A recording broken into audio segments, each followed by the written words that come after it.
All right, welcome to another deep dive. Today, we're going exploring China as a travel destination. Oh, very cool.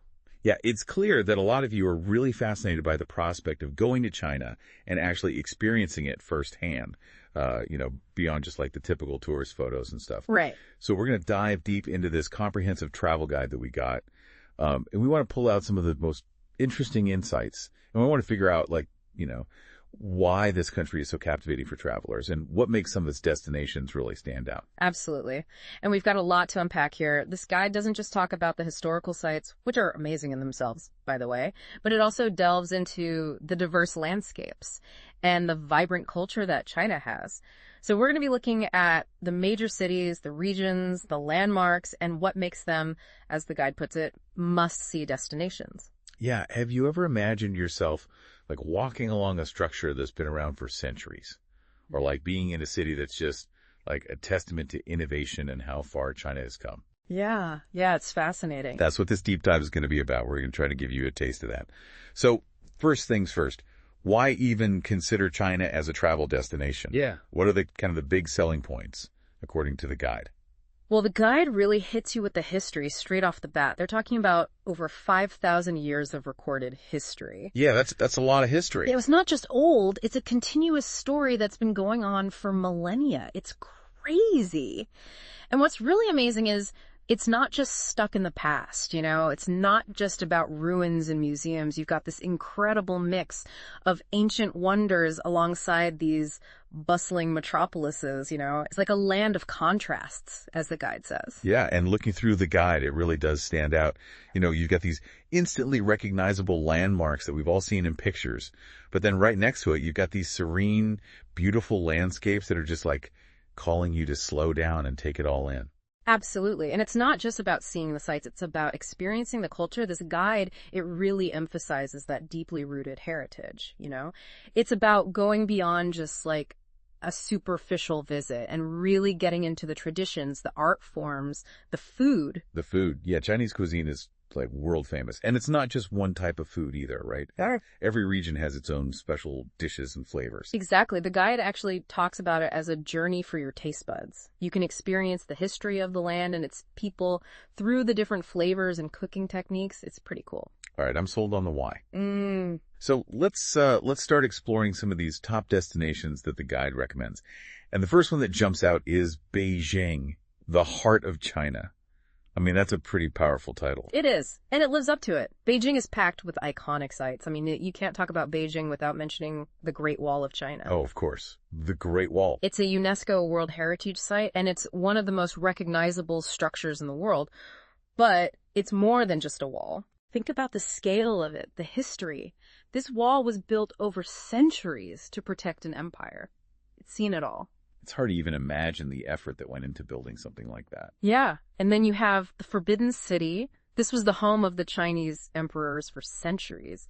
It's this massive palace complex, and it's just dripping with history and power, where you can almost picture the ceremonies and the intrigue that went on within those walls. It's like stepping back in time, isn't it? Yeah, and then there's Tiananmen Square, which the guide says is the largest public square in the entire world. It's surrounded by all these important historical buildings, and it's a place where so many pivotal events in China's history have happened. Yeah, it's almost like you can feel the weight of history there, just standing in the square. Exactly. And then, for a different perspective on Beijing's history, there's the Temple of Heaven. This is where the emperors would go to pray for good harvests and good fortune. It shows you how important the connection was between the ruler, the land, and the people. It's fascinating how each of these sites in Beijing tells a different part of the story of China. Right. And they're all connected. Yeah, it's not just random historical buildings, it's a continuous narrative. Okay, so from the ancient heart of China, we're going to jump to a city that feels completely different. Shanghai. The guide calls it the modern marvel, and looking at the pictures, I can see why. Yeah, Shanghai is the poster child for modern China. It's a global financial center. It's got this incredible skyline, and the energy there is just electric. And one of the highlights that the guide mentions is the Bund. It's like this waterfront area where you have these colonial-era buildings on one side and these super modern skyscrapers on the other. Yeah, it's a perfect example of how Shanghai blends its past with its present. It used to be a major international port, and you can still see that history reflected in the architecture. And speaking of modern architecture, there's the Oriental Pearl Tower. You can go up there and get this amazing panoramic view of the entire city. It's a great way to see just how much Shanghai has grown and how ambitious it is. Yeah, and then there's Nanjing Road. The guide describes it as one of the busiest shopping streets in the world. Oh, it's a must-see if you want to experience the energy of urban life in China. It's like a constant rush of people, lights, and shops.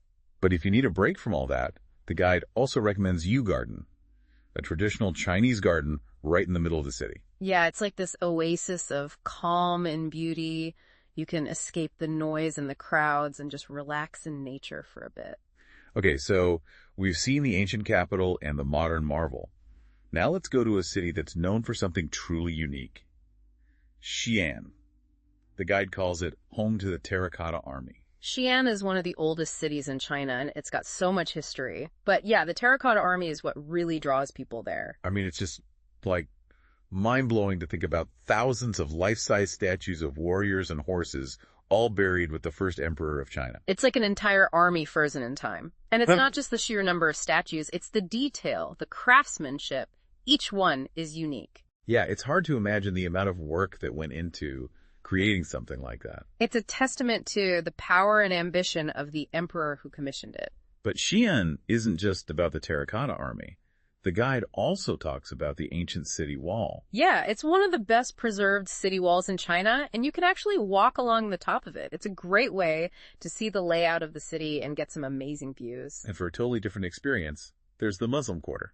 Oh yeah, it's this vibrant area with markets and street food. It shows you the diversity of cultures that exist within China. So much to see in Xi'an. All right, next up, we're heading to a place that's a bit more, well, cuddly. Chengdu. The guide calls it land of pandas, and I don't think I need to explain why. Yeah, pandas are pretty much synonymous with Chengdu. The guide recommends the Chengdu research base of giant panda breeding, where you can see them up close. Who wouldn't want to see a panda in person? Exactly. But Yeah. Chengdu is more than just pandas. There's also Guilin Ancient Street, which is a great place to experience Sichuan culture, especially the food. Sichuan food is known for being pretty spicy, right? Oh yeah, it's famous for its bold flavors. If you like a bit of heat, you'll love Sichuan cuisine. And then there's the Lishan Giant Buddha. The largest stone Buddha statue in the world. The guide emphasizes the sheer size of it. It's carved into a cliff face, and it's absolutely breathtaking. It's amazing what people can achieve, isn't it? It really is. Okay, let's move on to a place that sounds truly magical. Guilin. The guide describes it as nature's masterpiece, and the pictures just look unreal. Guilin is famous for its karst landscapes. You know, those incredible mountains that rise straight up out of the ground. Yeah, they're like something out of a fantasy movie. Exactly. And the best way to experience them, according to the guide, is by taking a cruise down the Li River. You get to see all these amazing peaks and formations as you float along. That sounds so peaceful. Yeah, it's a really beautiful and serene experience. And then there's the Reed Flute Cave, which is this incredible cave filled with stalactites and stalagmites. Wow, those formations take millions of years to form, right? Yeah. Yeah, it's like stepping back in time and seeing the forces of nature at work. And then there's Elephant Trunk Hill, which is this rock formation that looks exactly like an elephant dipping its trunk into the water. It's a classic Guilin landmark. So much natural beauty. All right, next stop, Hangzhou.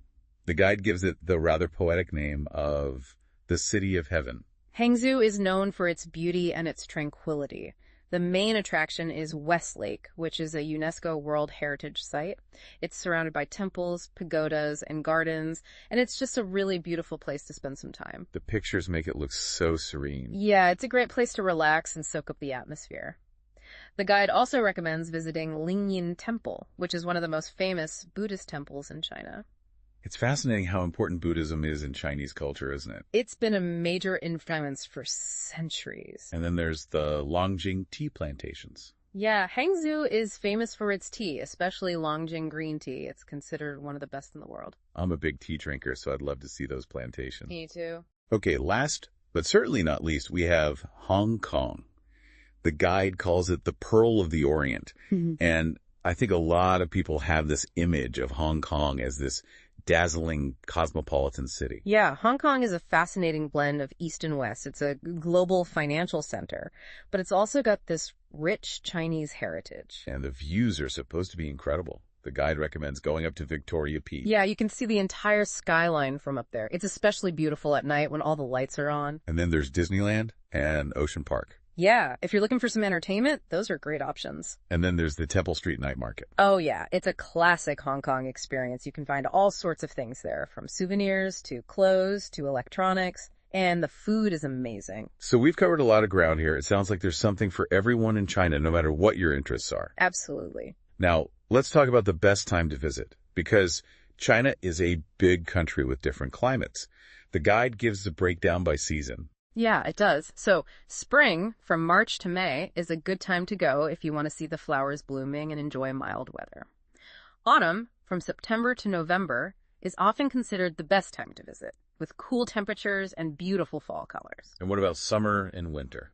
Summer, from June to August, can be hot and humid, especially in the cities, but it can be a good time to go hiking in the mountains.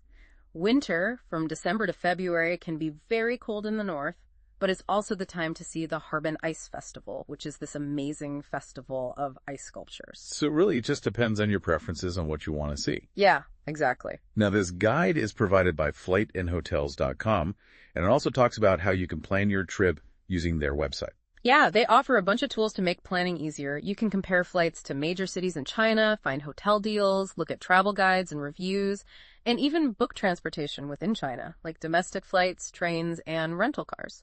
So it's basically a one-stop shop for your China trip. Pretty much. Well, I don't know about you, but I am feeling incredibly inspired to go to China now. Me too. We've gone from ancient wonders to modern marvels, Yeah. from bustling cities to tranquil landscapes. It's just amazing the variety that China has to offer. It really is. Whether you're interested in history, culture, nature, food, or just experiencing something completely different, China has something for you. I think that's a great takeaway, and I hope this deep dive has given you a better sense of what China is really like and what makes it such a special place to visit. Me too. So, as you're thinking about all of this, I want to leave you with a question. Okay. Out of all the places and experiences that we've talked about today, which one do you think best captures the essence of China? And what is it about that particular place or experience that really speaks to you? It's something to think about as you continue to explore the idea of traveling to this incredible country. Yeah, that's a good one.